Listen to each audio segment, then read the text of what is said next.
And that's my hope for the future, to inspire more people to be sons, to inspire more of us to know that we are the center of our universes and not forever to look outside of ourselves, to find fulfillment, to find success, to find destiny, because we're our own destiny, really.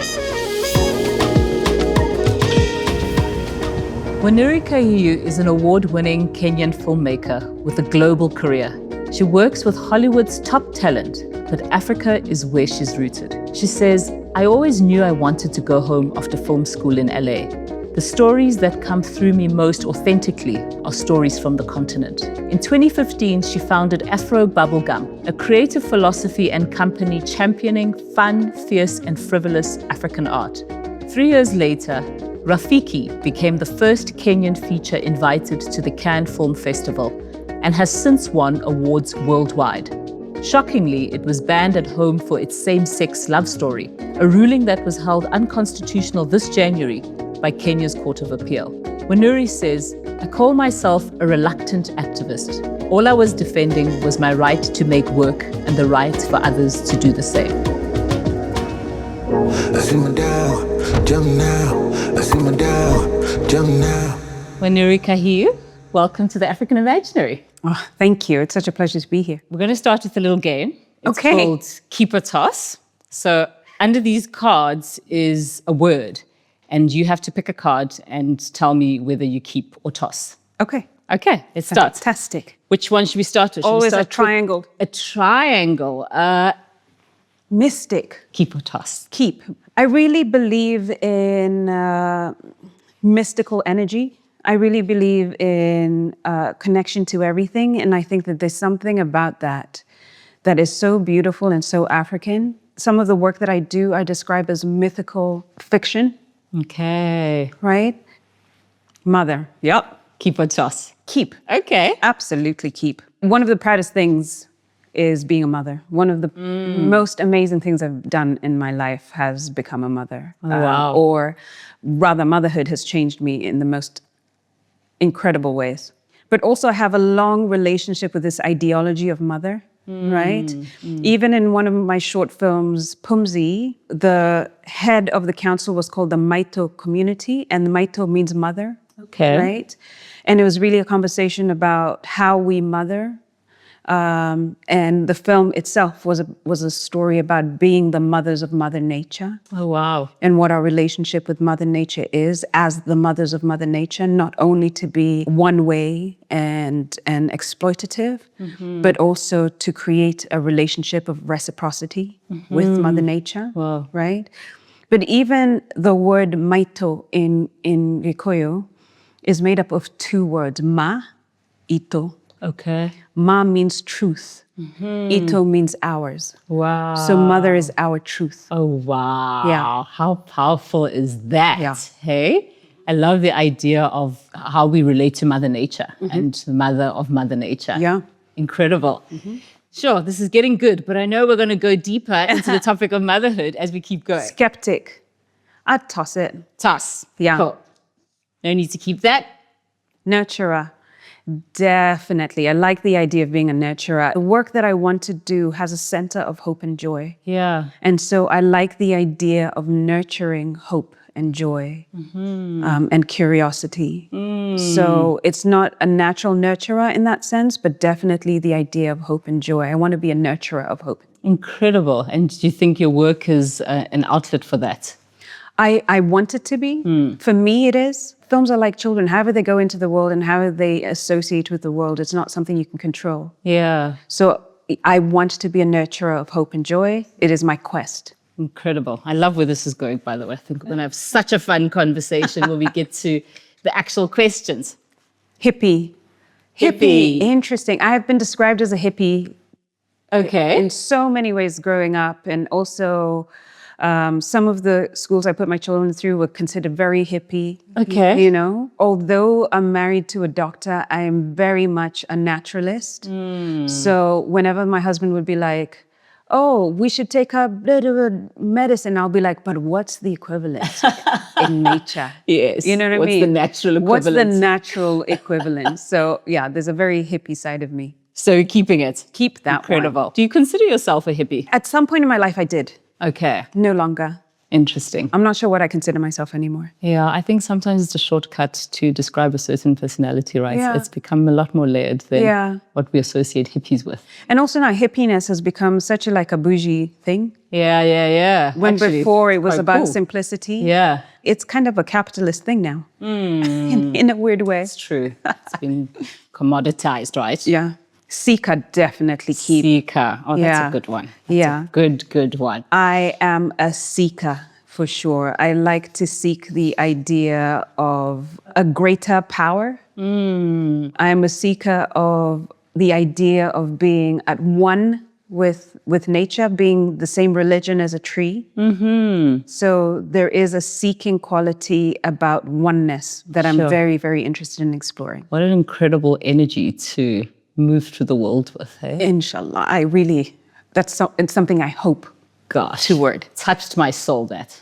Listener. Am I a listener? I believe I do listen because I'm interested in people's stories. Yeah. I'm really genuinely interested in how people think, how they move through the world. So I listen for that. I listen for their truth. Yeah. And it's part of storytelling, right? You have to be a good listener to be able to tell stories. I hope so. Yeah. I want to be. Okay. Let's keep going. See if we can get Christine, some spicy ones. I would definitely toss that because I'm not sure how I describe myself in religion. And also because growing up, religion and guilt was so intertwined. But my belief in God remains, Yes. but not necessarily through a religious form. Sure. It doesn't show up as a specific religion. No. I can understand that, definitely. Manipulator. Oh, that's a hard one. I think that to be a filmmaker, you are essentially manipulating the images and the ideas. Once you go into edit, you're absolutely manipulating a scene. You're manipulating a performance. So even though it has negative connotations, I think that being a creator, you essentially are manipulating something to create something else. Yeah. I love that you've owned that, right? And turned it on its head, because I guess it's how you use it and in what context. That's very powerful, actually. Carnivore. Oh, toss. I'm a vegetarian. Toss. How long have you been a vegetarian for? 21 years. Okay. Any specific reason, or was it just a lifestyle choice? No, because I started a meditation and a spiritual practice that suggested kind of reducing your karmic load through what you eat. And so that has stayed with me. Yeah, I believe food has a vibration. So, Everything has a vibration. Yeah. Yeah, I love that. So never touched meat ever In since. 21 years, no. Incredible. No. And the rest of your family? So we're a vegetarian household. Okay. But over the weekends, my husband does make nyama choma. Or like the Kenyan a roast, speciality. exactly, outside. Yes. Okay. On Outside his the house. barbecue. Okay. Got it. Not on your pots and Not pans. necessarily. Connector. You're hilarious. Am I a connector? I like to think that I'm a connector through emotion. Right? Wow. I think that films have this immense way of connecting you with other people through emotion. And I think that ultimately that is time travel. Yeah. So whatever I'm writing and feeling as I write a script, perhaps, right? And when you're truly in flow, you're really genuinely feeling the emotions that you're writing about. And if anybody else, years later, were to watch the film and feel the same emotion that I was feeling when I was creating it, then I've connected us through time. Incredible. And that's my idea of time travel. Oh my gosh, giving me goosebumps. Do you want to keep going? One more? Or shall we move on? Yeah. Okay, you choose. Diva. Keep it toss. I think it's a toss. Okay. I don't think I'm much of a diva. I do like my clothes, though. Well, that's okay. Nothing wrong with a little bit of fashion for a girl. I love that. Seeker, nurturer, hippie, manipulator, connector, listener, mother, mystic. Gosh, what a whole human being. Let's see. Let's see. Okay. Well, let's look back a bit on your history. So we have a convention on this podcast where we ask people the meaning of their name. So tell me, what does the name Wanuri that is mean? Such a great story.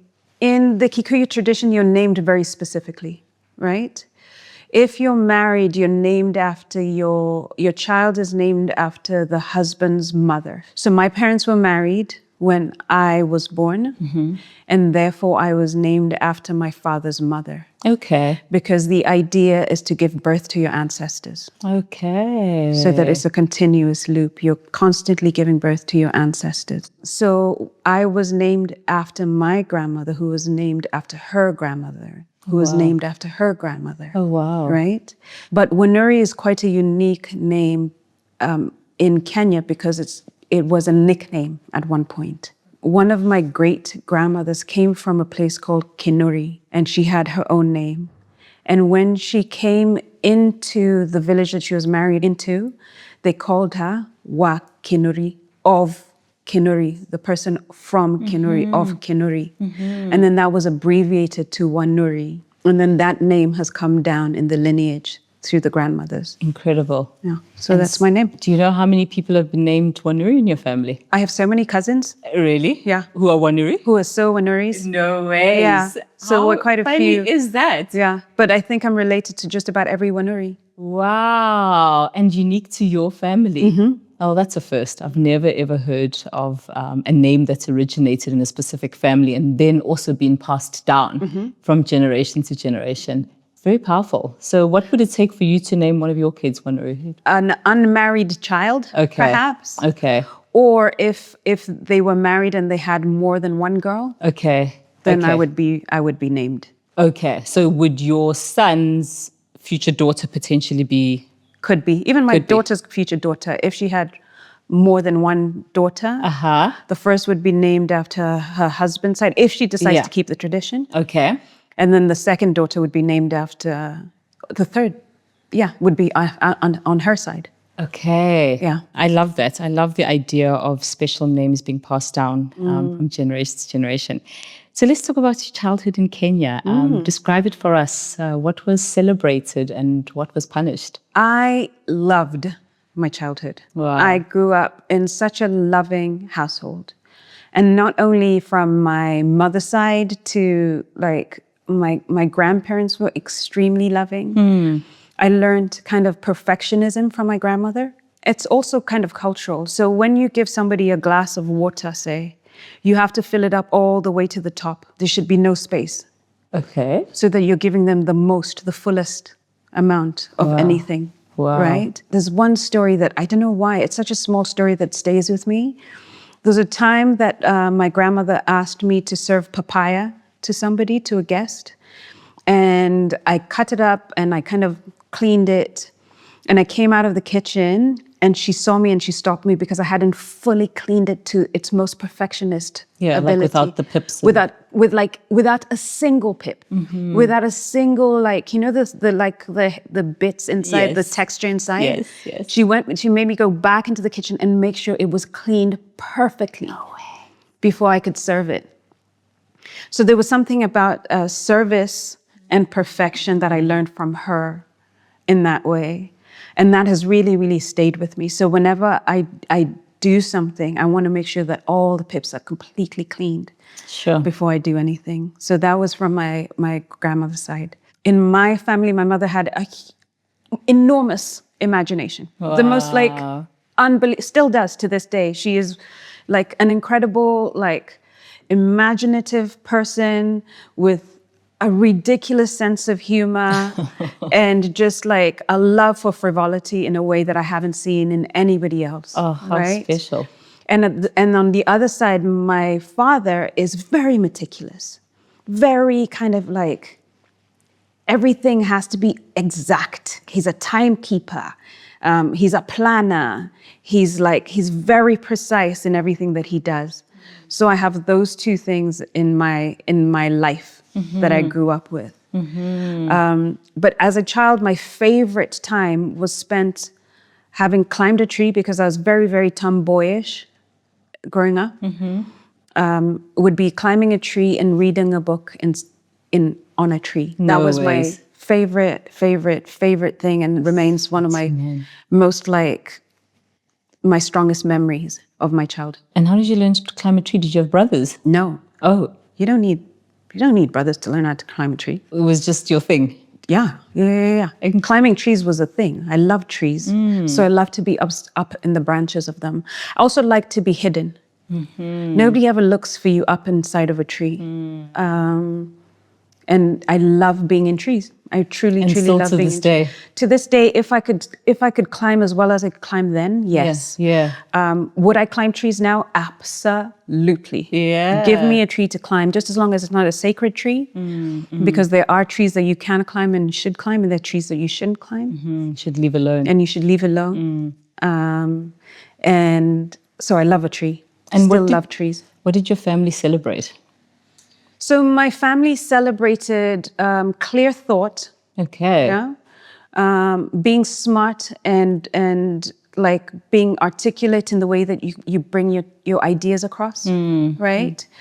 Being witty was celebrated. Okay. Right? Laziness was not celebrated. No, laziness was not. You should be out of bed and you should be doing something. That was not celebrated. Being mean-spirited was not celebrated. Being unkind was not celebrated. You talk about service and perfectionism, and when you're describing your grandmother and how she encouraged, perfectionism and service. And I think about the fact that I have a very complicated relationship with perfectionism. How so? I think just as little African girls, right? Sometimes in certain contexts, we are brought up a certain way, and sometimes there's a religious aspect to it. And what I find is that it breeds these very conservative girls who show up in the world as perfectionists, right? And I was one of those little girls. And I felt very misunderstood as a child because I think there's various layers to me. I have an analytical side, I have a creative side, and there are various aspects about me that may surprise you. So I resented the perfection of things, and I still think on a subconscious level, I seek out the crooked, the things that aren't perfect, because I find therein lies far more interesting, things in the things that are imperfect. But I had to intentionally do that. Interesting. I think a lot about learning to disappoint my parents, right? Oh. Because I was a very good child, very structured, good at school, and all of those things. And perfectionism was celebrated. That's the point I'm trying to get at. But as you describe your grandmother, I also now see another lens to it, which was an act of service, right? Because a lot of what we do that comes across as, perfectionism is often just an act of service that's done really, really well. So I love the lens through which you've made me look at it. Were your brothers perfectionists or asked to be? I think to some extent. I think our mother's a perfectionist. I see. So I think to a large extent, it was expected of all the kids. But I do think that there's something about the training of young African girls, especially in my context, which was different to how the boys were treated. I feel like boys are given a lot of room to make mistakes, to break things, to fail. Whereas with girls, everyone celebrates a good girl, and that can often show up in the world as a perfectionist. Interesting. Yeah. So I love that. But tell me about one of your superpowers, which is your imagination as a child. Was it actively encouraged or unstoppable? Honestly, I don't remember my imagination. I remember living through other people's imagination as a child. I would read, and I would get lost in books for days on end. I really enjoyed reading and being in other people's worlds. When I was in my teens, or just preteen, I started writing a book with a friend. So I would write a chapter and then I'd give it to her, and then she would write a chapter and we would just go back and forth. And I remember just being completely lost in it, like having no sense of time or place or being, and just being in the world. So there was that. Was it celebrated? I don't think it was not celebrated. It just wasn't a thing that was talked about or thought about. But my mother had a huge imagination. She would tell the most ridiculous stories, whether to get us to eat or to sleep or to whatever it was. Like there was always a story attached. And even one of my uncles, Uncle Frank, was very much the same way. Between the two of them, they would kind of like tag team with stories about things, you know? And it took me, because she is a doctor, she's a pediatrician. Some of it took me way until my 20s to realize what was truth and what was fiction. For real. Because her stories were like, some of them had like scientific backing. Okay. You know what I mean? Yeah. So because of that, there was some things I was just like, does pumpkin make your hair grow? But she would say like, and she also has dark humor. She has really, really dark humor. And I think that we were her like, she would test it on us. Yes, her audience. We were her audience. Yeah. And she hates me telling these stories, but I tell them anyway. So she would say, oh, your breasts will never grow unless you attach leeches to them. And because I was naturally like, I was tomboyish and my body would very much have been described as androgynous when I was growing up. Yeah. I was just like, Oh, well. I guess it's never going to happen.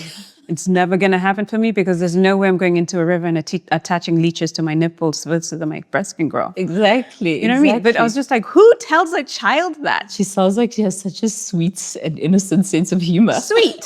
Not sweet. Not innocent. Very naughty. Very naughty. Very, very naughty and very dark. How fun, though, as a child to live with a mother like that. Do you think she's a creative deep down inside? She's a scientist. She really, really loves being a doctor. And she says that she continues to be childlike because she never went to kindergarten. So there is something about that. But she also taught me something that I've carried. She would say, don't ask a question unless you want to know the truth. And that was something that has really kept me. Like, you have to be a truth seeker when you ask the question, even if it's not an answer that you want to hear. Yeah. That makes perfect sense, actually. And when you look back at your younger self, what qualities were already there that later became the foundation of the success that you have today? I have a complicated relationship with the word success. But the qualities that I had then were curiosity. I think I remain to be curious. And curious about things, ideas. I think some of the things that would drive me crazy, it was a strange thing, would be that, you know, when you're driving and you look into another car and then you see other people talking and other families and whatever, they might be excited, laughing. What would drive me crazy is I knew I would never, ever, ever know what they're talking about. Like, it would actually drive me crazy. Like, I would have a physical reaction to not ever knowing that I will never know like what other people's lives are like. Okay. Would be a thing. And then I would spend the whole day like thinking about, what could they be laughing about? What could they be crying about? What was that? Like, it would just actually drive me crazy. Wow. Right? Wow. So curiosity is the thing that drove me and continues to drive me. What is the other thing? I think a joy seeker. I was always a joy seeker. I was always interested in like being around things that made people happy. I was always seeking not necessarily happiness, but contentness. Yes. Like being physically content.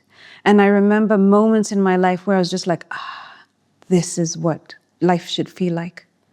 And I'm always seeking those moments, but they would be tiny, tiny moments. It would be driving and you have your hand out the window and your hand feels the bumps. And I'd just be like, life. You know what I mean? Good. Yeah. So seeking contentness. It wasn't even like happiness. Even younger, I kind of rejected the idea of happiness as such. Okay. Because I knew that there was pits and falls. Yeah. There was like highs and lows of happiness. You know what I mean? And happiness felt like it was momentary, but never lasted. But being content could last. Yeah. And that's what I've now realized is joy. I think that joy can be a bowl that holds all other emotions. Like, you can be sad and joyful at the same time. Yeah. You can be angry and joyful at the same time. So there's something about joy that felt more lasting than happiness. You can be happy and joyful at the same time. So joy has become that thing that I look to be the bowl that holds all other experiences. I feel like I need to meet your mother. She's so great. She's so great. But I mean, I remember, like, she tells me the most horrible. She said, so there was one time that she didn't like my eyebrows, and she said, with eyebrows like that, you'll never find a husband. Because my eyebrows are the thing that The scientific facts behind finding a husband. And also, why are you asking me to find a husband? Yeah, I was always pushed back. Who said anything about finding a husband? Who said anything about finding a husband? I'm just here living my life with my bushy eyebrows. You know what I mean? But I mean, on the other side, I mean, what a powerful thing for a child. You know, I often think about how understated, or how people don't often think about how privileged you are to grow up feeling loved, right? Oh my God, yes. And to know what that feels like, and to describe your childhood as joyful. Yeah. And to grow up and understand the concept of being content. I think it's every parent's pursuit to achieve that, you know, for their child. And just listening to you talk about your childhood, how many siblings did you have? I have a younger brother. A younger brother. But I grew up with my cousin, who's basically my sister. Okay. Yeah. Okay. And was it a large family? Were you always surrounded by family, or was it My mother is very much like her mother, and her mother always had people in the house. Okay. She would always like take in people, bring people in. And my mother did that to a large extent. She would bring in people. There was always people coming into our house. There's always an aunt who would live with us. There's always somebody who came through our lives. It was really, really interesting. But I also have to commend my father for his patience and for his support, because she is very much the center. She is the, you know what I mean? She's the one who's at the front. She's the more extrovert, and my father was more introvert, and allowed space. Wonderful. Allowed space for her to be a doctor when she was one of the first doctors, or after independence in Kenya. Okay. Allowed space for her to be exactly who she is without trying to like pull her back. Wow. And genuinely loved her and continues to love her, whether she's eccentric or not. So even through them, I learned what being in a good relationship looked like, and what having a supportive partner felt like. You know, somebody who doesn't like curtail you, somebody who doesn't tell you you're too much, somebody who really just supports who you are. Yeah. That definitely came from learning how my father was. Incredible. Wow. Wonderful. I'd love to see or meet both your parents one day. They sound like amazing people. I love them. You then did sixth form and went to study undergrad in management science at Warwick in the UK, and your master's in filmmaking at UCLA. That's an interesting choice for a creative. How did you end up studying management science, and why? Well, before that, it was when I was about 16, I realized that I wanted to be a filmmaker first. And it's because I walked into an editing studio, and it was the first time that I realized that people make TV and film. It had never occurred to me that somebody's job could be storytelling or visual storytelling. It never occurred to me that was a job for people. So when I realized that, like, I walked in and I was just like, okay, I found my life's mission, period. I'm done. This is what I want to do for the rest of my life. So from 16, I would try and take on any internship, any space that allowed me to be in media, whether it was like in radio or being an assistant to a documentary director or anything. I was just like, I was enamored with that. So I actually wanted to be in film school or in a creative arts school from the very, very beginning. Okay. But I had parents who were just like, no, that's not a thing that happens. And at the time, we couldn't point to other Kenyan filmmakers, and not even that many African filmmakers, because we didn't have exposure to them, to say, look at them. Oh, you can be like that person. Oh, look, this person has made it. Oh, there were not many African references of these people. We had great writers. We had Gogo Adiongo. We had like great writers, but all of them were considered dissidents. Okay. And were living in exile. So they weren't people that people would refer to as, oh, I want my child to be a dissident. Okay, I You know see. what I mean? This was given the political regime at the time. Yes, under our dictator, President Arap Moi, there was a huge curtailing of creative arts. Okay. And self-expression in that way. So when I said to my parents, I want to study film, they said, oh, go get a real degree first. Okay. So that's when I went into, I did a management science degree at Warwick. But the reason that I liked Warwick is because it allowed me to take so many other electives. Okay. Right? That contributed to my management science degree. But one of the courses that it did not allow me to take was script writing. Okay. So what I would do is I enrolled myself into the adults program, you know, the ones that they allow for other people to come into the university and take and things. And so for no credit. Okay. And so I enrolled myself into the adult programs, and that's where I started learning how to script write. Okay. Because I knew it's something that I wanted to do. And I was just like, okay, the first degree is yours. The second is mine. Is mine. Yeah. And I knew that I still wanted to go to film school. Yeah. And what was UCLA like? Oh, UCLA was fantastic. It was the only time that you were allowed, I felt like I was allowed to be my full self. I was allowed to be a filmmaker. There was no one saying, I mean, I say most of my conversations did not involve real people. It would be about talking about characters, talking about story, and then LA felt like a mythical place where you don't meet doctors and lawyers, especially in the film school. You met actors and theater people and directors and producers. So you were in an ecosystem of people who realized that film and storytelling create businesses, create worlds. Like it blew my mind. I know it's a small thing now, but it blew my mind that they even dedicate, because of film, they dedicated an area code specifically for film. Okay. Did you know that? No. So in film, whenever you're like watching a film and they'll be like, what's my phone number? And it'll be like 555. And 555 does not exist for anything but the film industry. Really? Yeah. And I was just like, that is so intentional to create ecosystems that even like the logistics of filmmaking is thought about on a government level, on an administrative level. Incredible. You know? And those things really made a difference for me because I would still go home and my aunts would be like, so what are you studying? Film. Is that a real job?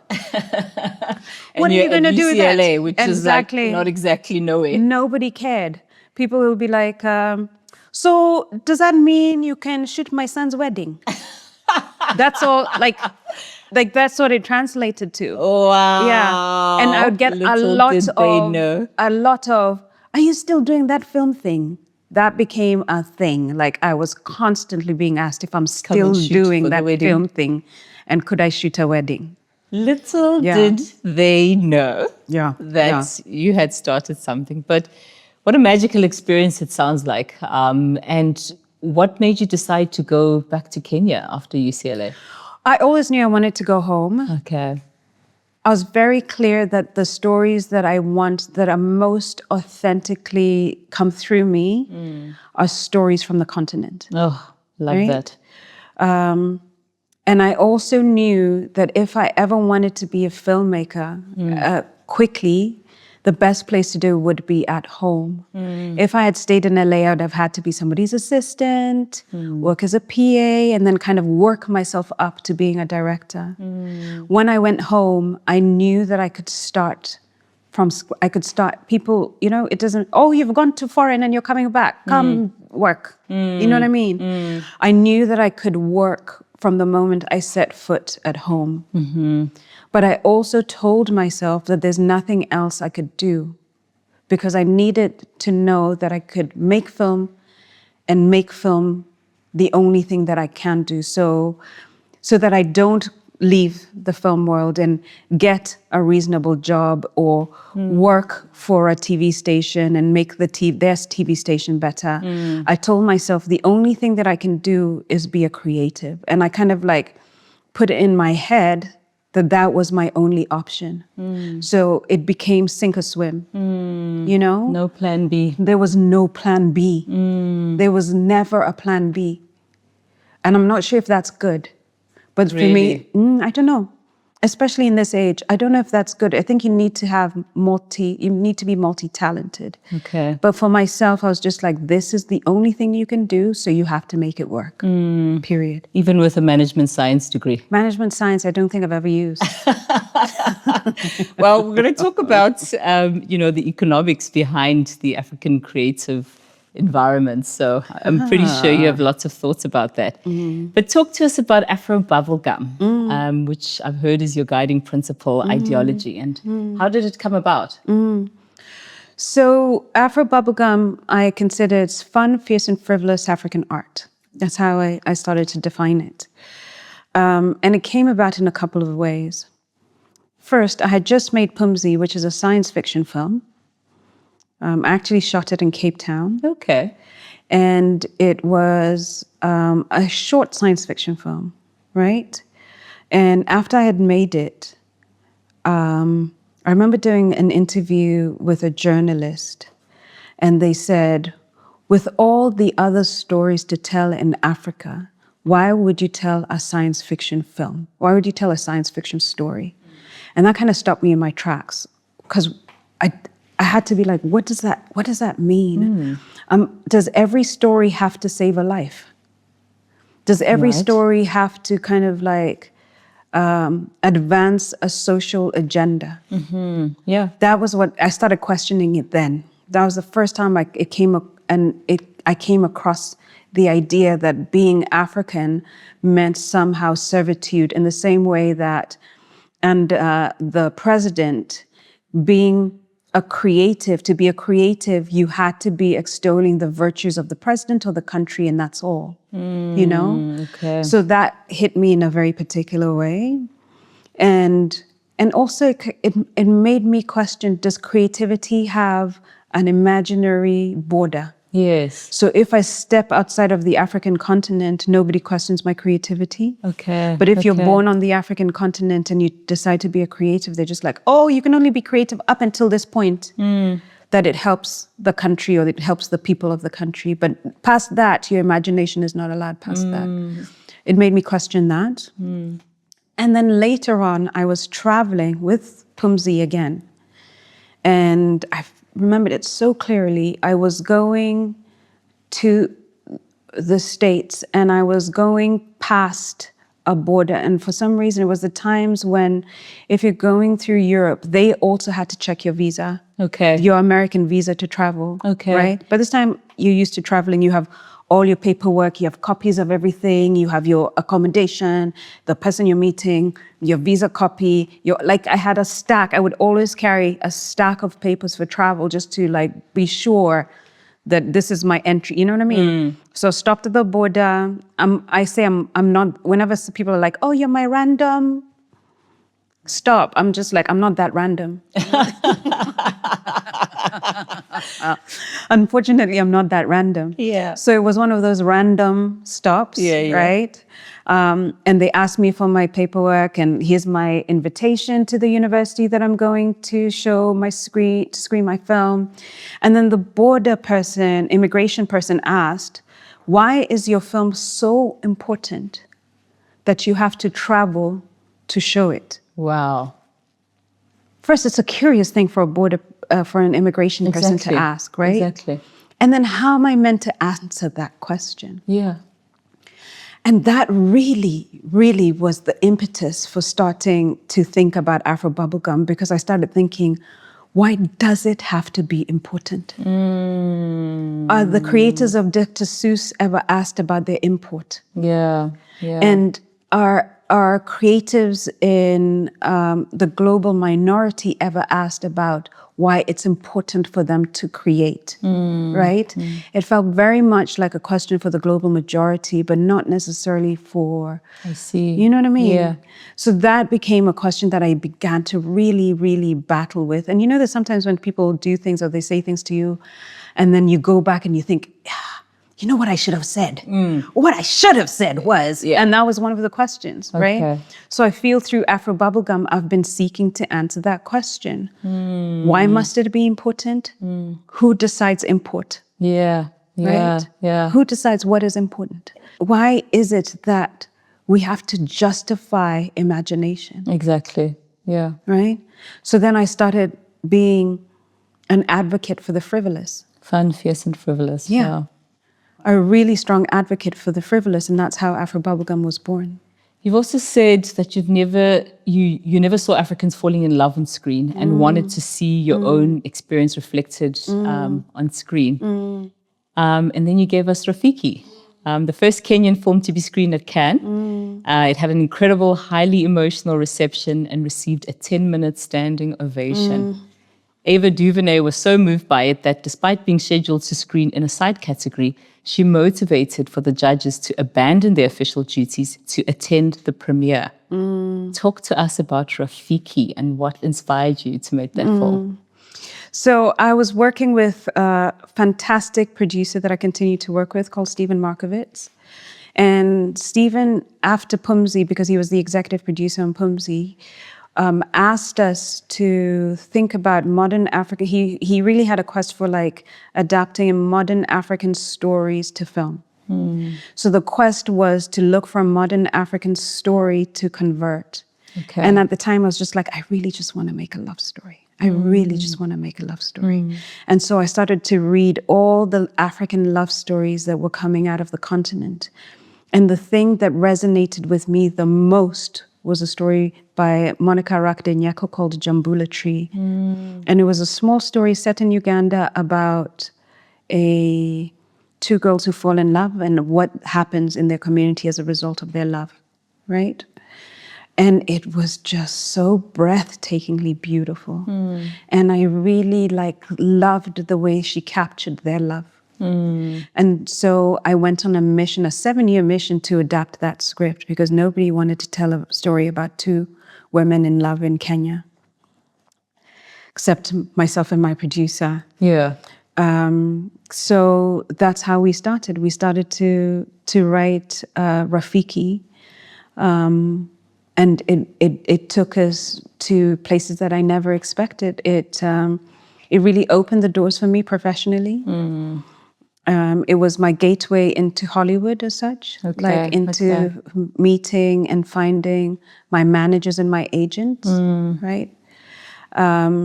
It was a gateway into my activism. I call myself a reluctant activist, but it's really Rafiki that taught me how to be an activist, right? And how to defend freedom of expression, which I thought was a thing that was largely for the global majority, but now I realize the global minority, like the US, is really struggling with the concept of what freedom of expression means now. That's true, absolutely. And then it really taught me that films have their own life and have their own healing journey that has nothing to do with me. So Rafiki has been one of my biggest teachers as a result.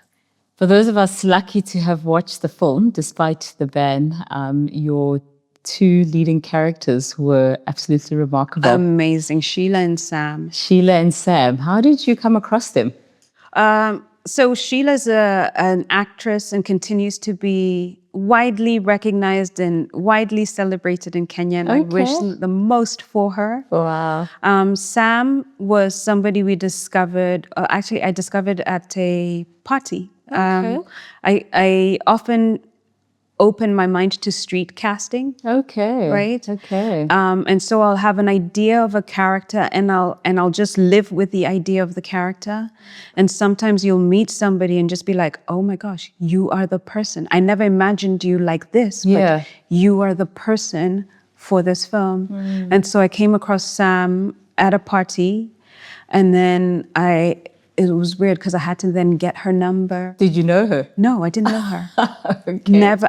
I just saw her and I was just like, oh, I think she's the one. I didn't know she could act. I didn't know if she could, you know what I mean? Yeah. I was just like, your energy says that you're the one. And what process do you take an actor through when you discover them and they're not necessarily an actor to become what they become on screen? So for Rafiki, we were super, super lucky to have an acting coach. And it was really important for Rafiki because we knew that some of the themes would be hard to kind of like discuss and come to terms with, you know, in Kenya. Yeah. And they were quite young, right? They were in their 20s. I wanted them to have a support system. So the acting coach became their support system on set as well. Okay. Right? So that was a beautiful thing. But she actually taught me how to work with actors through music. Okay. So our first audition was just playing music and seeing how people move their bodies, period. Okay. You can tell a lot from an actor or whether somebody can act by the way they inhabit themselves on a dance floor. Okay. And then asking them to dance with other people became a thing. And how they danced with other people was also very telling.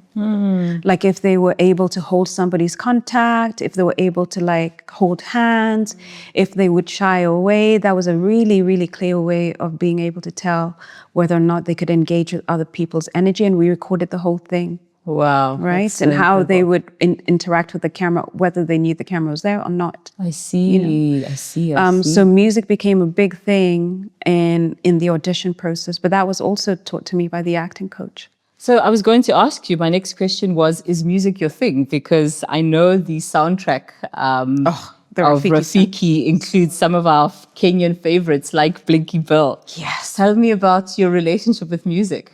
So I have a complicated, non-complicated relationship with music. When I was much younger, I considered myself like, I didn't think that I was married to music. Okay. But I very much felt like I was the mistress. Okay. You know what I mean? Yeah. So I don't have Babbling. I don't have to live with you every day. Yeah. I can come and have a love affair and then leave and you know what I mean? It wasn't like a strong commitment, but it was a commitment. There was something there. There was something there. Yeah. So that was how I thought about myself when it went in music. And now music, for me, really depends on what I'm working with. Okay. It has come to be so much more in the creation of worlds. Okay. So whenever I start writing a project, for one of the first things I'll do is create a playlist. Aha. And then that playlist becomes the thing that I play while I'm writing that piece of work. Okay. Sure. Right? So it kind of creates a little bubble. And when I play that playlist, I'm automatically in that world. Okay. And that music would not necessarily be from that time period necessarily, but it would be the feeling that I'm trying to evoke in that work. Yes. Right? Yes. Or the mood, or the language and the language, or the time and place. So then my playlists become that. Become the spaces that hold my worlds. And that's how I associate with music most frequently now. So growing up, we used to joke that we have a song for everything. I feel like we're that generation that, you know, if we're feeling a certain way or you don't have the right response to a question or someone's annoying you, you don't feel like responding, we'd have a song for it, right? I mean, I still think in songs. Right? Oh, really? Give me an example. Well, oh gosh, I quote Jay-Z and the Bible interchangeably. That is so interesting. Yeah. I do. It's just the best way to describe a mood. I mean, I won't quote Jay-Z lyrics because you'll probably beep out some of the words. I mean, even for important meetings, I play like hip hop. Hip hop is a good thing to kind of get you motivated. And get in touch with, you know, your inner warrior. That's what we used to do growing up with my friends, right? I mean, I see Brandy's coming to perform in South Africa at the end of this year. Interesting. And she was such a big part of our childhood with the R&B music we used to listen to, but also her songs about, you know, breaking up with a boy, the boy is mine, you know, Brandy and Monica, and even the career she went on to have. And I always think of specific times and situations and relationships and moods in our childhood, always were defined by a song. That is So I love the idea of putting a playlist interesting. together before, you start a process. Yeah. It's so cathartic, actually. It really helps. It really, really does help. Wow. So you must have a massive playlist then on... I have many. Where do you keep it? On Spotify? Mostly on Spotify now. Okay. Yeah. Do you share it publicly? No, not at all. Okay. It's always private. Oh, what I would do to get an invite into that playlist. And speaking of Rafiki, what impact did it have on your career? So Rafiki really introduced me to the gatekeepers, and really like breaking into the industry in the US is very much gatekeeping. Your managers and your agents are the ones who get you into the room, who introduce you to the right people. And if you don't come through a manager and an agent, most people don't take you seriously. Okay. So you can't just pitch your can't movie just- idea, send a It's slide very deck. hard. It's very hard because they'll say, who's your manager? Who's your agent? Or who's your lawyer? At the very Okay, least. geez. Okay. You know what I mean? So it introduced me to the gatekeepers first. And the gatekeepers were able then to take my work out and to pitch me and to say, consider this person, meet this person. So it was them. That was the biggest change. Is I met my agents. I met CAA in Cannes. Okay. They found me and said, I want to take a meeting with you. Would you consider us to? Would you want to be represented by us? And I was just like, absolutely. So it was through them. Rafiki introduced me to the gatekeepers. Wow. And that was the biggest. Unfortunate. I wish it was some other magic pill, but that was the biggest thing that changed my career. They say it takes 11 years to become an overnight success. Yeah. I was just about in my 12th year of filmmaking when I made Rafiki, Sure. right? And then I was launched into a new space of work, But before that, I had never made any money from my art. Wow. Sure. Art was always like, it still felt like you made enough to break even, but you never made enough to live. Yeah. Or thrive. To be free of the burden. Yeah. Exactly. So you would have to take multiple other small, even though they were still in the film world, I would have to make documentaries for NGOs and little things just to be able to make ends meet. Yeah. And it was only after that I started to make some little bits of money in order to maintain the kind of life that I wanted to maintain. Yeah. Yeah. And to be able to put out the type of work that you... And to be able to Want put to. out the kind of work that I want to continue to put out. It's incredible. It's such a relatable concept. I think all over the world, really, right? The amount of work one does before they're considered a success, and the sacrifices and the suffering. And you remember all those times, right? By the time you're catapulted into the stratosphere, your mind still remembers being a creative, wondering if this is all going to work out, and If you'll it's be ever able going to to do work it out. for the rest of your life, and how Exactly. sustainable all of this is, right? And I think it's something that doesn't get widely talked about, but also needs to be addressed. And I love how when you talk about what Rafiki did for you, you start with the gatekeepers and the power of access. That there's so many talented people out there So many. who never make it that far. No. And that's often where they get turned back and Yeah. their careers don't go Yeah. forward.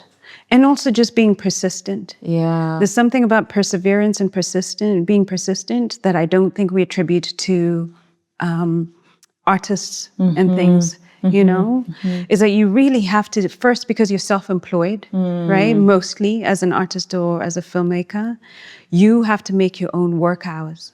Nobody's like, did you come in at 9? Yeah. Nobody's asking you that question. Yeah. So you have to hold yourself accountable to that. So for me, I treat my art as a job.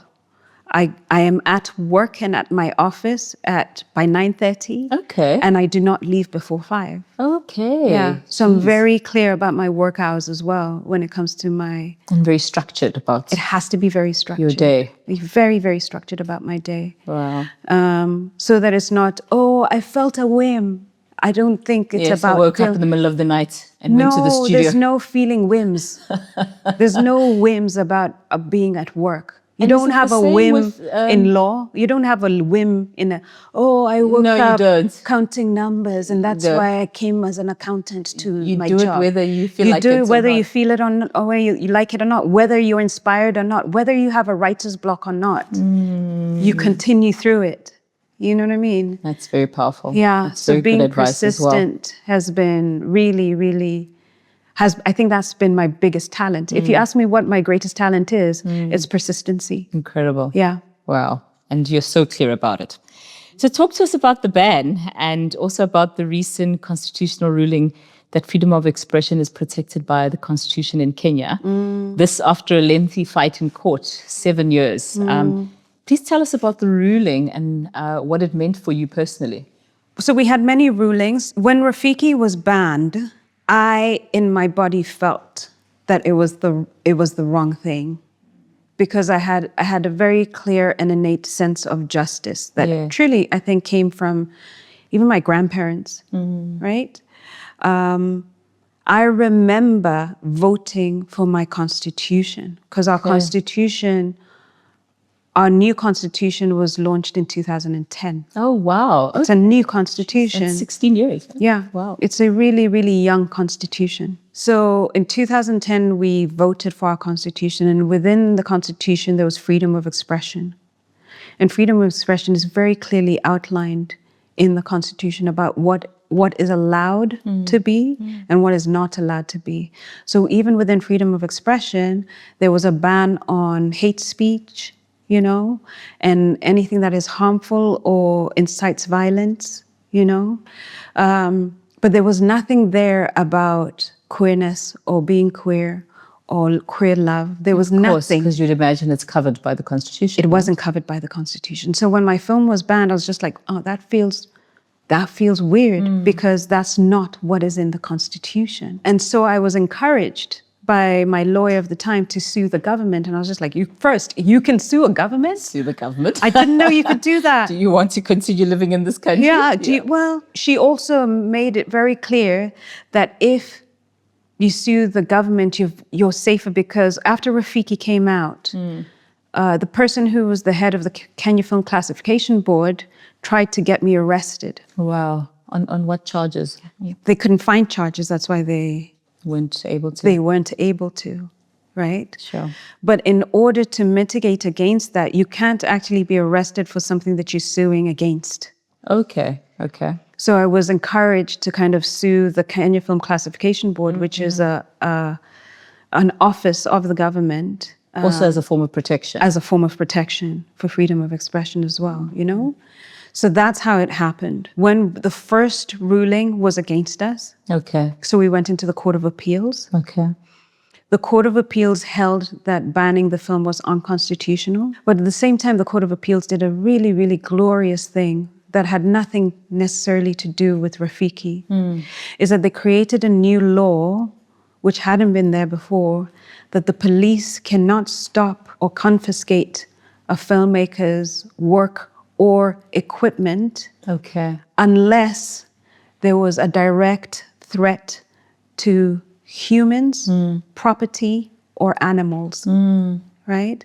And that was a law that was really needed, because a lot of filmmakers, especially after the protests that were happening in Kenya, on behalf of against the government and against the current president and the tax bill at the time, filmmakers' work was being confiscated, filmmakers were being thrown in jail.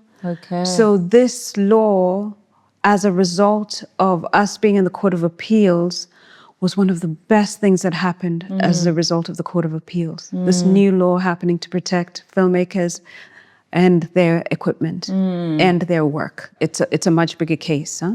The AG, who's now in charge, who acts on behalf of the government, right? The Attorney General. The Attorney General questioned the Court of Appeals decision, and now we have just launched. We are currently in the Supreme Court, waiting to be heard. Okay. Yeah. But what we're hopeful for is the laws on paper that exist in Kenya existed before the Constitution was made, right? And they're a result of colonial laws against sedition and allowing and not allowing people to have freedom of expression because they wanted to keep them quiet and docile and everything because like that. it worked for that particular Because it regime. worked for the colonialists. It also worked for the dictators, and they didn't want people to speak out against the government or create work against the government. So it also worked for the post-colonial government under the dictator. And I don't know how much detail you're still able to go into, given that it's still, there's an aspect that's before the court again. But what do you think this case is actually about? I do think that generally there is a deep fear of creatives in a way that I didn't fully understand before. Okay. You know? Okay. But there is something that I did do in Pumzi. When I was making Pumzi, right at the beginning of Pumzi, she wakes up from a dream, and the first thing she's told is to take her dream suppressants. Because there was an idea that the Maita community, who was the council of elders that kept the order of the way life was happening within the world that they lived in, was to make sure that they told you a lie and they kept you believing the lie. And if you had the ability to dream, you had the ability to kind of think outside of the lie, right? So I think a lot of us are told to take our dream suppressants so that we don't upset the status quo that is beneficial to very few and not to many. Sure. This topic is deeply triggering, right? Because I think a lot of us can relate. I've obviously been in the business world and fought many legal battles, which often feel like they're about something else and not what is actually being mentioned in court. And 7 years is a long time to see something through and wait for the verdict. And like you, I'm also driven by an inherent, drive for justice and what is right and what is wrong. But often you hold that space inside of yourself, and it's a very lonely place because sometimes only you can see the other side. Some other people would have, abandoned the mission a long time ago, but you see a deeper purpose for it. I guess it goes back to your role as an activist. And Reluctant activist, yes. And you talk about the residual effects, right, of how artists and filmmakers would get arrested and their material, their tools would get taken, during protests as an easy way to curtail some of those activities. So, I think it's so problematic that, the bigger the purpose of what you're doing and the work that you do, I often find in certain countries, the more punitive the system can be towards you, because obviously some systems are built to protect the system, essentially, and to be the pioneer who tries to break that in many ways, right? And you probably just thought of yourself as a filmmaker before that, right? I still think of myself as a filmmaker. That's the thing. That's why I think I'm a reluctant activist, because I think that all I was trying to defend at the time was my right to make work first, and the right for others in the industry to make work as well. If my job is to tell the story, then everything that I need to say is within the story. Yes. So I don't know. It's a thing. It's definitely. I hear you. Well, it's a significant step forward and a turning point which significantly changes the playing field of stories told by Africans about Africa. You've also said in the past that people think of Africa as the sum of its problems. And despite waving the Afrobubblegum flag since 2015, you recently shared that the African films nominated for awards do still largely focus on the negative. How much change have you witnessed in this regard over the last decade? And why do you think that is the case? I think that there is something about ourselves, first, in the way that we have been telling stories in this modern age of storytelling, that has been very much about telling our plight and not necessarily telling our successes, right? Because it's more important to tell about the struggle than to tell about the hope. Right? So there is something there that I think we ourselves as storytellers have to overcome. Okay. And Chimamanda talks about it in her talk about the danger of a single story. Right? And there is something very dangerous about having one similar narrative of desperation and pain out of the continent. And while we know colonization did a huge number on us, on the continent, and has been a huge contributor of how we tell stories now, that we've kind of forgotten our own ancient ways of telling stories. Yes. Right? Yes. There's something now we have to acknowledge and be very clear about how we want to move forward and what our role is in storytelling. And I truly believe that one of our roles in storytelling is to make sure that we are the light, so that people have something to hope for. Because if we talk about the light at the end of the tunnel, right? But if you're not seeing the light, then how do you know how to move toward it? Yes. Yes. Right? So I am super curious about creating more moments of light, more moments of joy, more moments of hope. And hope being such a difficult word for us to grapple with. Yeah. Like, if you think about it, how many times do you use hope as part of a sentence? You use love a lot. You know, we'll say, I love my tea. I love this glass. I love this table. You know what I mean? Love this dress. I love this dress, actually. But hope is not a word that we use a lot, because hope you have no control. You have to give up control to have hope. You have to say, I want, and then I let the world. You know what I mean? Or I let the universe, or I let the higher power, or I let other people, you know? But hope is not something that we can control, and I think that's why we grapple with it so much. So there's something about hope I want to continuously work towards, and I want to challenge more filmmakers to work towards. And something that I want people to acknowledge, because even some festivals don't choose the most hopeful, don't always choose the lightest. Yeah. Yeah. You know? And I question that. Is it because the global minority wants to create a very specific story about the rest of the world? Yeah. And them being the saviors of the rest of the world? Yeah. Because how can you be a savior if there is no one to save? No problem to save, yeah.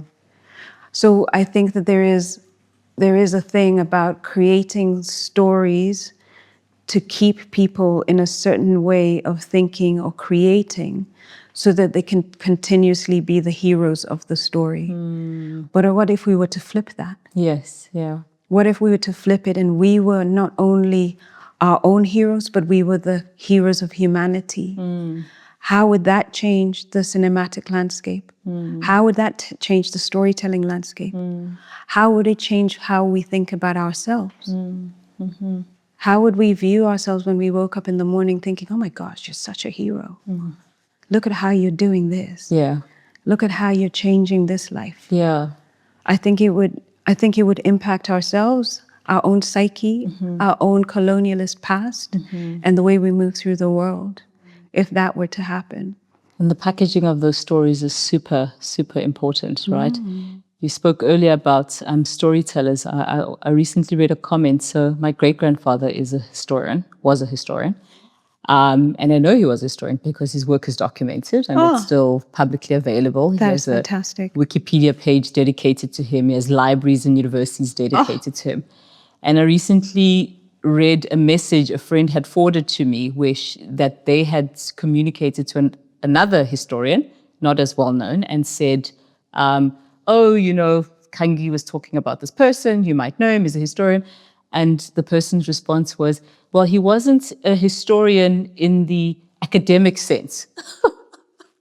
And he was the first person to document Zulu history, my great-grandfather. So our first living written version of Zulu history was written by him. He was the first Black person in South Africa to get a publishing deal and to have a published book. Wasn't the first person to write the novel, but he was the first person to have a book published, and it was on Zulu history. That's amazing. And I just thought about that, right, in terms of how do storytellers show up and how are they seen as what qualifies you as a storyteller, what qualifies you as a historian. And I think the packaging of that body of work is super, super important to the story as well, and to the narrative, which is what you're alluding to.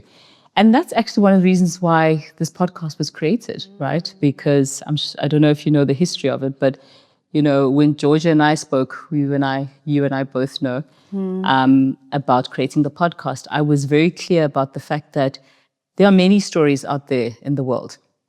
Many people, whether creatives, thought leaders, who have a visible body of work, but have never told their backstory. And I'm curious about the African backstory.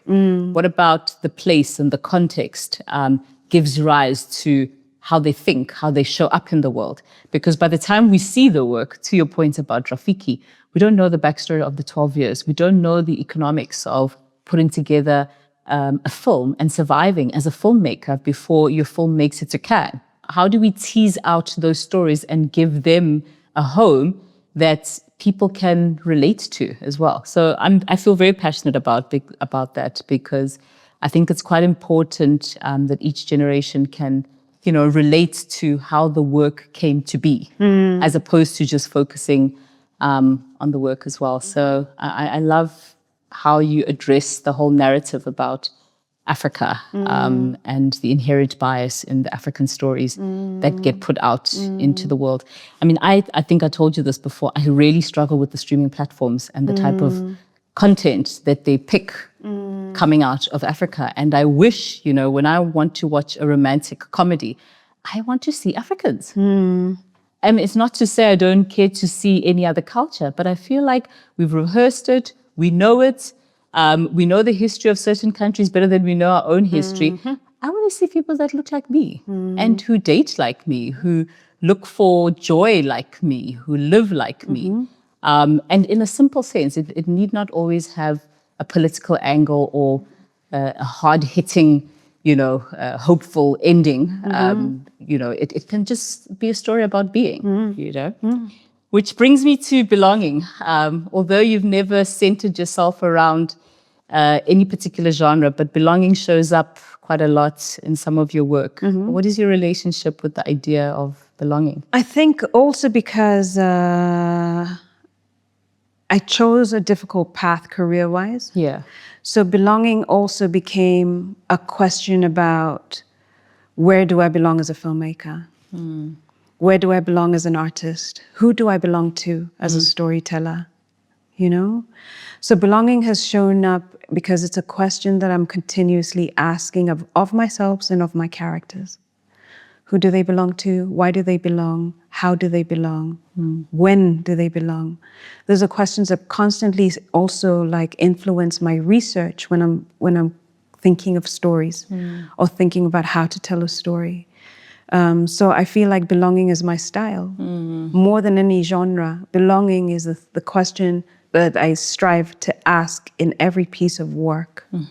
And sometimes when the question of belonging does not come up in a piece of work, I know that work is not for me. Okay. That work is not for me.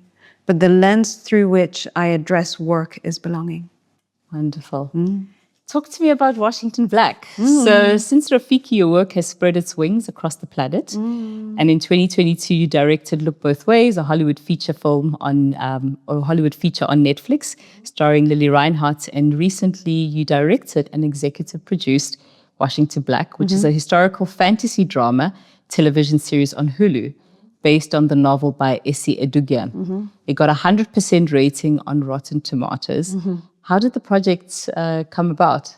That was an incredible piece of work. I was asked to pitch on the work, right?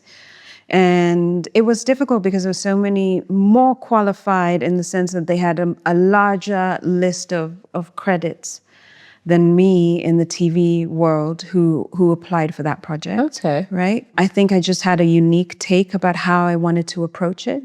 I actually approached it as a mother. Okay. Yeah. That was my sense of belonging. My idea of belonging came through as a mother first, right? It was incredible. It was one of my most incredible pieces of work that I've ever done. First, it taught me very much through its heartbreaks, the mistakes I made, as well as through the successes on how to be a better filmmaker. Was it very challenging? It was very challenging because we were in so many, it was shot in Mexico, Iceland, and Nova Scotia. Oh, gosh. Right? In multiple cities in Mexico, multiple cities in Canada within Nova Scotia, and more or less the same place in Iceland because it was cold and freezing, and all we were looking for is a cold and freezing place. But it meant that I was away from my family and away from my children and away from my husband for 9 months. Sure. And that was incredibly complicated. Also because we had to move so much. We were constantly in different cities. And because I was a female director of African descent in a world that had not met many female directors of African descent. Okay. Right? And so you have to be more prepared. Right? Mm-hmm. I know what that feels like. You see what I mean? Mm-hmm. You have to be more prepared. You have to be able to answer just about every question. There were so many things that I didn't know that I had to know that now I know to know before you step on a set, you know? And that really influenced how I want to continue to tell stories in my process.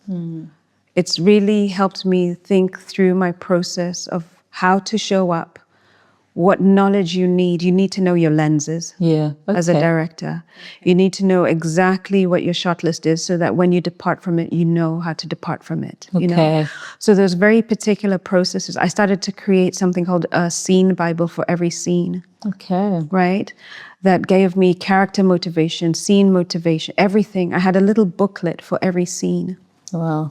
And because we were working in 2 different cultures, I had to have visual references for almost every shot. So when I say a medium shot, it's not based on what your idea of a medium shot is. I would show you a reference and say, you see this medium shot from this film? Yeah. That's what I mean. This is what we're achieving. That lens is this size lens.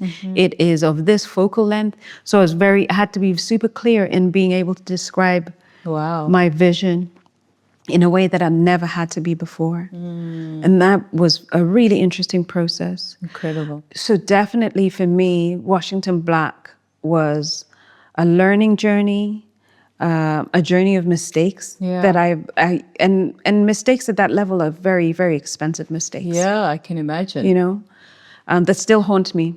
There's still mistakes that I made on Washington Black. Actually, there's mistakes I've made on every film that I'll still wake up in cold sweats about to this day. But it was also, for me, one of the most beautiful pieces of work I've ever shot or I've ever been a part of. And I was able to work with the most talented actors I've ever had a chance to work with, including Academy Award nominee Sterling K. Brown, who is not only one of the lead actors, but he was a producer of the show. What is he like in person? He's amazing. He's also such a beautiful family man. Oh, wonderful. He genuinely loves his wife and genuinely loves his children. And seeing that part of him as well made his work even more significant.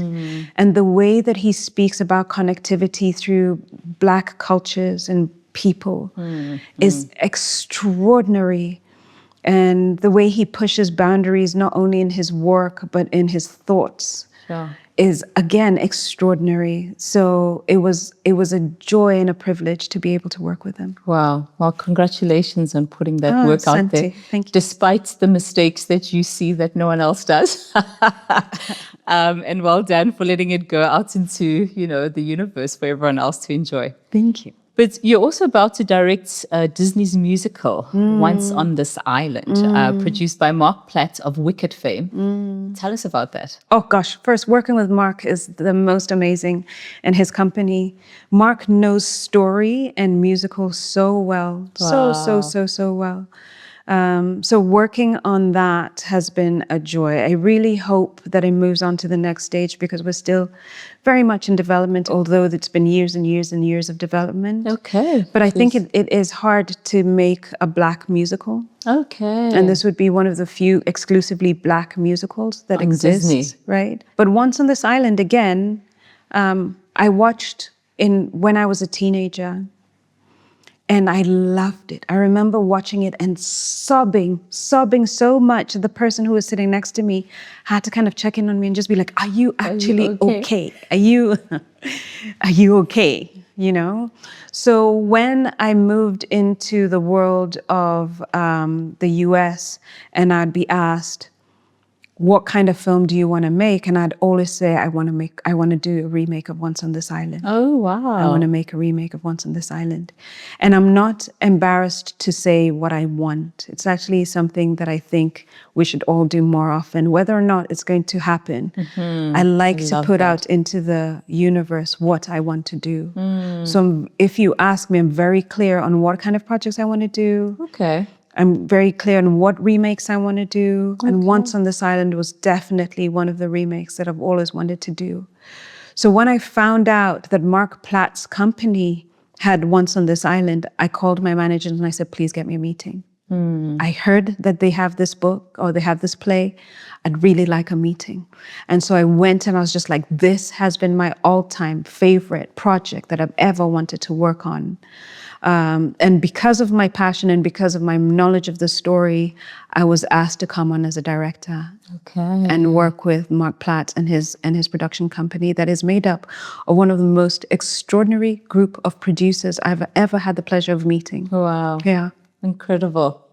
Jeez, I can't wait to see it one day. Nor can I. But I have a lot of appreciation for the process and the time it takes to put out a piece of work based on what you've shared with us today. But you're also famously proud of your Kenyan heritage. So much spending as much time as possible in the country, inspired by its stories, its rituals, and its culture. Kenyans like yourselves and the many we have met over the years have a unique edge in their depth of commitment and intelligence to art. What are the unique set of circumstances that you think allow Kenyan artists or creatives to show up the way they do in the world? That's a really interesting question. So I think that the reason that we're able to show up first is because we know that choosing art is one of the most difficult things you can do for your family, right? Saying to your family that I have chosen to be an artist is heartbreaking to most families in a way that I didn't fully understand until recently. A lot of artists have been shunned by their families, have been excommunicated by their families, have been ridiculed or kicked out or not supported because they've chosen to be artists. Even with great success, even after they've achieved some level of success? It has to be great success in order for that to happen. That doesn't happen for everyone. Absolutely. And also, to do it without the support of your family makes it doubly hard, right? I was lucky that I really, really fought to be an artist. I was lucky that I was able to get a scholarship to go to UCLA, right? So that allowed other people to take me seriously, right? I was really fortunate that even my grandfather was like, no, let her explore this thing to the fullest, you know? So I had family support even on a generational space, in a generational sense. Wow. But not everybody is that lucky. And so when you choose to be an artist coming out of Kenya, you really choose to fight for your art. And I think that's what you see, is that you see the tenacity, you see the perseverance, and you see the dogged stubbornness that we have to have as artists to really continue to pursue our passion. Persistence. In a way that not everybody has to fight for in the same way. And so the people who rise to the top have risen to the top because they've had to not only fight to make sure that their art is as good as it can be in order to be celebrated, but you're seeing them overcome emotional obstacles that you will never be privy. You'll be like me in a window wondering what their life is like and never being able to know the answer. But the struggles and what they've had to overcome, and even the political system that we went through in the 70s and 80s that we've had to overcome is enormous. Because in the 70s and the 80s, the most successful artists were political prisoners or they were in exile, right? And everybody wanted to protect their child from being a political prisoner or a dissident. Yeah, that's not that long ago. No. The 70s and 80s. No. Yeah. So we're feeling the pain of our very recent past, and people wanting to shield ourselves or shield us from the pain of having to be that. Oh, sure. Right? And parents wanting to shield their children from the pain of having to go through difficulty. You know? So there is that we're overcoming. So we're overcoming a political past, an emotional past of sometimes a lack of support from families, community, even and social and community, because there has been, because of our past, there's been a lack of acknowledgement of what art does for the society in a way that other countries and even countries within Africa easily celebrate. You know, that's part of our colonial past as well. Is not celebrating art because we were told that our art was like akin to being a heathen. Was a rejection of us being civilized or being Christian. Yeah. You know, so that has been a thing that we're constantly trying to push against. So that's what you're seeing, and I think that dedication shows itself in the people who are able to be celebrated. But I'm super curious about what other people think. But thank you for explaining it the way you have. It pays such great homage to the tireless work that we don't get to see that happens behind the scenes. I'm a big believer that to appreciate the work, you must appreciate the process that it takes to bring the work to what it is, right? You know, it's like when you see someone finish a marathon. I mean, you guys have a very famous marathon runner, who is, well, Eliud Kipchoge is my personal icon. I always say my only fitness goal in life is to be a pacemaker for him. Oh, that's a huge one. I mean, it's massive, right? And just do a little 5-kilometer stretch with him. Yeah. And then exit the race. Yeah.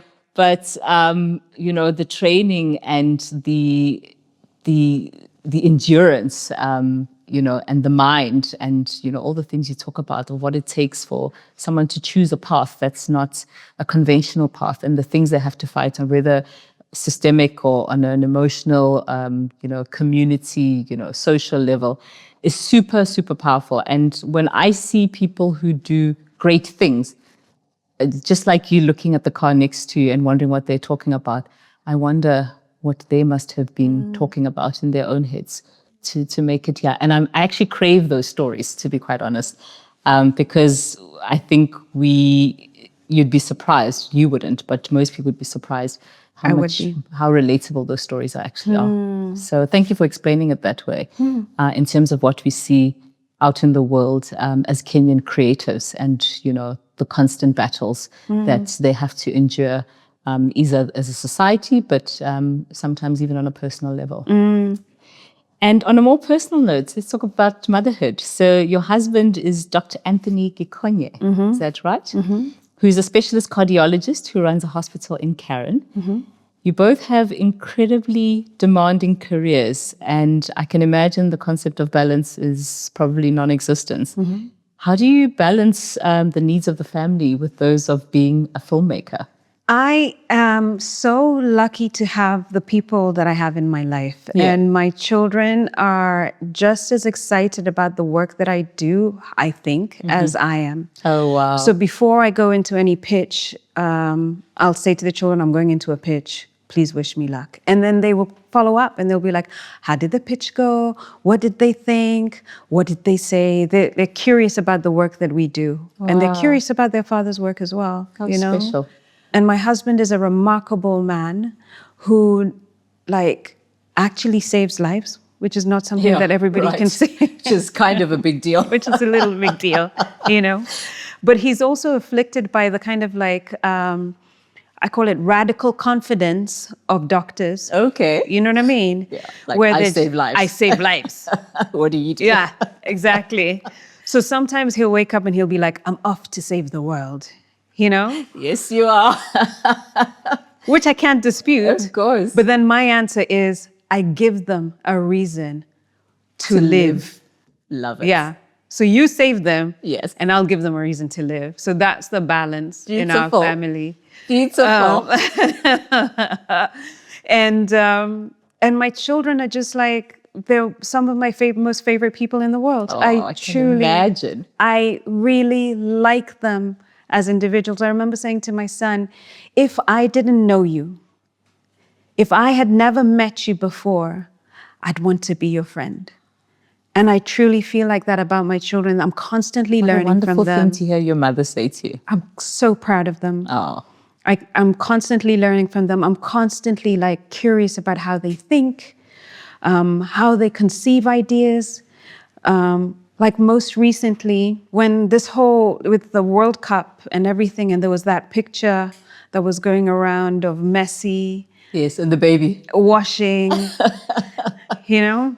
The first thing my daughter said was, what kind of parents would allow their 1-year-old to be washed by a stranger? Nobody else was asking that question in my circle. You know what I mean? I was just like, her perspective on the world and her perspective of how people should and shouldn't be continues to be a guiding light for me, you know? And in the same way, my son's generosity of spirit and joy and kindness for people continues to be a guiding light for me. I don't know where they got it from, but I'm so grateful to continue to learn from them. So I love them being in my life, and I hope they enjoy me as much. Well, outside of being a mother. Parents, I am not surprised. But how is motherhood or family life accommodated in the industry? Is it seen as an inconvenience, or is there support? It's not even in the industry. Can we say outside of the global majority? Yeah. Right? If you're a working mother in the global minority, I don't think that you're acknowledged or appreciated at all. Yeah. I think that it's a systematic problem. I think about people who go out into the world and they don't have the support systems that we are lucky enough to have on the continent. And I wonder, how do you do it? Yeah. How do you do it? How are you expected to be every woman? You know what I mean? With no support, with no help at home. You go out, you work to the bone. You come home, you're doing all the family chores with the help of the family, but you're doing and cooking, cleaning, being everything to your family at the same time. How do you carve out rest? Being the administrator, the life administrator and everything, you know what I mean? But not only how do you carve out rest, how do you create space to be fully present in the relationships with your family? Yes. When all you're doing after work is more chores. And yes, there are ways to be present as you cook and as you clean, but there's also ways of being present when you just are, when you're in conversation. Yeah. And you don't have to worry about every other thing making sense and making sure that it's working to the best of its ability. I truly applaud women in the global minority who are able to kind of like balance all these things. And truly, I am talking from a place of privilege, knowing that I am middle class and I am able to have the support systems. But still growing up, even watching families who did not always have the luxury to be able, they still had families step in. Exactly, yeah. They had cousins and aunts and mothers and grandmothers and also uncles. And, you know, I'm not going to not acknowledge the men who were there. Absolutely, yeah. But there were ways and systems that were created to be part of the process of allowing a woman to be her full self. You know? That was always part of our culture. Yes. So filmmaking outside of the continent is incredibly hard because the society doesn't allow women to be their full selves first. But I don't think societies, even in America, fully allow women to be their full selves. And how can they be when there isn't a federal policy for maternal health care or maternal leave? Yeah. If that's the basis, if that's the basis of you're not given a chance to even federal system, then how are you giving a chance for caretakers to be their full selves when you're not caring for the caretakers? You're not. So I feel like it's something that we have to discuss more. I love stories like hearing that Viola Davis and Kerry Washington, when they were shooting Scandal and How to Get Away with Murder. And because Shonda Rhimes was a mother at the time, they created in the studio space a sort of a creche so that their children could be in spaces that they could be educated and be together, and they had childcare. Yeah. That they had close proximity in of close their proximity mothers. Yeah. to their mothers. Wonderful. But it almost feels like you have to be a Viola Davis, or a Yes, Kerry Washington, true. or a Shonda Rhimes in order to advocate for that level of care. Yeah. Right? Yeah. But if we can normalize care in the film industry and we can normalize safety for women on sets, then I think that dynamic could radically change, and we would see so much more of women being able to show up as their full selves, and so much more of the workforce being female and having more female sets if caretakers were taken care of. And this doesn't only apply to women, it also applies to the men on set as well. who are taking care of not only their children, but also maybe their parents. Yes, exactly. What is the space for them? What is the space for caretakers in general? But when an industry is led by how much money it can save or make, and not how much care it's giving to the individual, the process of care is not considered. And I'm curious about what are the processes of care in a capitalist system that we can adopt that makes everybody's lives softer. Yeah, and what it takes for the individual to show up as their best self. Exactly, And how because do we support that? hopefully that's what we want. Because if we're showing up as our best selves, then we're creating better work. Absolutely. We're meeting our deadlines. We're having a safer environment. And we're allowing other people to show up as their best selves. Sounds simple, but very hard to practice in theory. And on a personal level, what has your success? I know you have a complicated relationship with the word success. What does it cost you personally or on an emotional level? I have a complicated relationship with the word success because I had to redefine it first and foremost, right? So, especially when you're coming from a space like Hollywood, where for them, success is what clubs are you in? Who do you know? What names can you drop? What meetings have you had? What after parties have you been invited to? Okay. Right? Oh, that's a thing. That's a thing. Okay. That's a thing. If you were invited to the gold party after the Oscars is a thing. Yes. Whether you were invited to name a magazine brand after party or Vogue after party is a sign of success, right? So kind of having to live in that world where success is defined like that, I had to come, and I didn't have that level of success by those metrics. I had to start to define, I would feel really bad. I would come back feeling like I haven't done enough, that maybe I don't belong, that this is the wrong place for me, and this is the wrong time for me, and what does that even mean to be a filmmaker if these are not the metrics that I can even begin to define the work that I do, right? So then I had to define what success was in a really microscopic way by starting with what is a successful life. But in order to understand what a successful life is, you have to understand what a successful day is, right? So I started to write what a successful day was. So it means waking up, meditating, spending time with family, being able to do work that I love that is paid, not free work. The work that I love that is paid, for me, is a metric of a successful life. Gosh, you could be working and not getting paid, right? Spending time in nature, spending time with friends, and spending time with the person I love, right? That became the metric of a successful day. And when I realized that success was not necessarily measured by the metrics of other people. It was measured by what made me feel best. That was a successful day. Love that. So that's why success, the word success, is like, people will be like, oh, you've made a film. You're so successful. No, the reason I'm successful is because I've had a successful day. Yes, yes, yes. For me, that's my measure of success. And a few successful days, hopefully. And if you can string together a week and a month of successful days, you're like, go you. Go you, because Yeah. it's also not measured by how much money you're making, which is, or how many houses you have, or how many holidays you take, or where you go in the world, or what schools your children are in.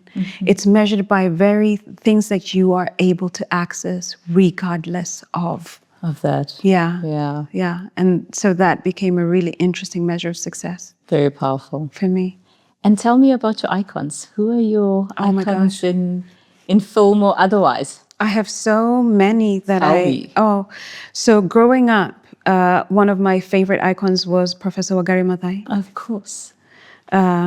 She's an incredible person and continues to be an icon for me. And I had the absolute honor and pleasure of meeting her and working on a documentary about her life. Yeah. So I got to know about her life and who she is. Wow. Right? And her activism and her feminism, right? Even though she may not have defined it as that at the time. So Wangari Maathai was very much an icon for me growing up. The work of Sembène Ousmane has always been a guiding light for me as a filmmaker. The fact that he was a filmmaker and a writer is incredible. And then there's people who are more in my life now who I'm just like in awe that they're in my life. Like Wagashi Mutu, who as an artist, her ability and her and what I know of her now is how hard she works is incredible to me. Really? Yeah. Wow. She's an incredible being. Have you ever documented her process? I had an opportunity to do a very, very tiny documentary for her as part of a larger piece of work that she was doing. Wow. But her process is incredible. Her work ethic is ridiculous, you know? To this day, I don't know when she sleeps. Wow, sure. You know? Wagashi Mutu is amazing. The kindness and just like graciousness and motherness of Angelique Kidjo continues to impress me. That she works so much in music is so, like even her latest song that was featured on Colors was about her daughter. I also love her daughter, Naima. Okay. That she's able to just like continue to create from a place of love and motherhood is something that is really, really impressive to me, you know? I love the architectural structures and the way that Mariam Issoufou considers spaces and how she ties it into community and community work. So there's so many people in my life and who are also past that I've been inspired by, including my grandmother and my grandparents, including the love my father has for my mother. Those sources of inspiration have really influenced how I move through the world and how I want to continue to move through the world. Sure. Yeah. Wow, that's an iconic kind of love that you describe. How beautiful. And to end our interview on certainly what seems like a hopeful note, I recently read that Afrexim Bank has become one of the biggest institutional investors in Africa's film and creative industry, with a target of mobilizing $1 billion to finance African films and TV. How do you foresee this changing the landscape of what gets made, and how so? I'm so excited about the mission of Afrexim Bank. I think that it is not only an acknowledgement of the creative industry in Africa that we know has changed by just even watching what has happened with music. African music has completely changed the world in its movement into spaces. The fact that you can be in a random airport in San Diego and listen to like Afrobeat blows my mind. You know what I mean? The fact that the Grammys have even had to create new awards to be able to acknowledge the movement of African music is incredible. Although I'm not sure it needs a separate award. It should just be considered music, but that's a whole other thing. I think that African film is in its infancy and will become what African music is now. Okay. And I'm really glad that the private sector is beginning to see the huge changes in the same way that South Korea has really advocated for its work. And that advocating for work has been able to improve their own GDP, has been able to improve tourism into South Korea. My daughter, on her bucket list is South Korea because of K-pop. Yeah. You know what I mean? Yeah. So it's changed the landscape in which we see places because of culture. You know, the secondary effects of art are so unknown. Absolutely. And I think that the private sector is beginning to see that. So I'm super excited about what the future could be. Very powerful. And do you think that the film industry has a long way to go in terms of representation of female film directors or African directors in general? It's, so in Kenya, many of the directors are female, right? Okay. So we have a really strong sense of female directors in Kenya. Oh, wow. It would be interesting to see what the survey is across the continent because I haven't done it. But there is a very, very strong presence of above the line people in Kenya who are women, whether it's the producers, the directors, it's and even a lot of the cast. That's remarkable. Is impressively female. So I do see it being able to expand past our East African borders. And I do see that being a possibility for more, because even traditionally for us, storytelling was very much part of the woman's domain. Storytelling was something that you did around the fire to keep the children patient before the food is ready. Storytelling was a way that you taught morality or ideas about how to live, about how breasts grow or don't grow. It was part of a storytelling tradition. So storytelling has been so genuinely female, I feel, across Africa. And filmmaking is just visual storytelling. So if we take it out of its classical past and bring it into a more modern future, I can only see it thriving by the inclusion of women. Beautiful. And what are your future dreams and goals? I know you're doing some work in South Africa with a very well-known museum. Tell us a little bit about that. Yeah, I'm creating my first piece of video art that I've never done before as a result of working with AFMAC, which is a collaboration between Julie Meratu and BMW. And we are going to be opening that exhibition in December at the Zuidsmoka in Cape Town.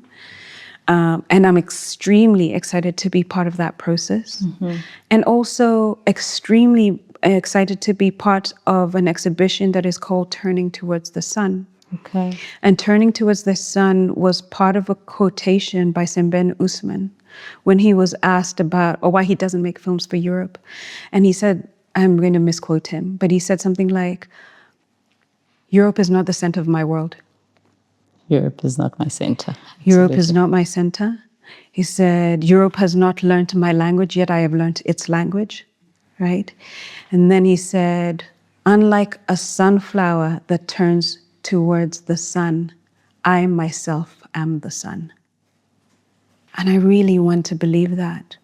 It would be great for people to see us as the sun and turn towards us and figure out how to include us as part of the narrative. And that's my hope for the future, to inspire more people to be sons, to inspire more of us to know that we are the center of our universes and not to forever to look outside of ourselves, to find fulfillment, to find success, to find destiny, because we're our own destiny, really.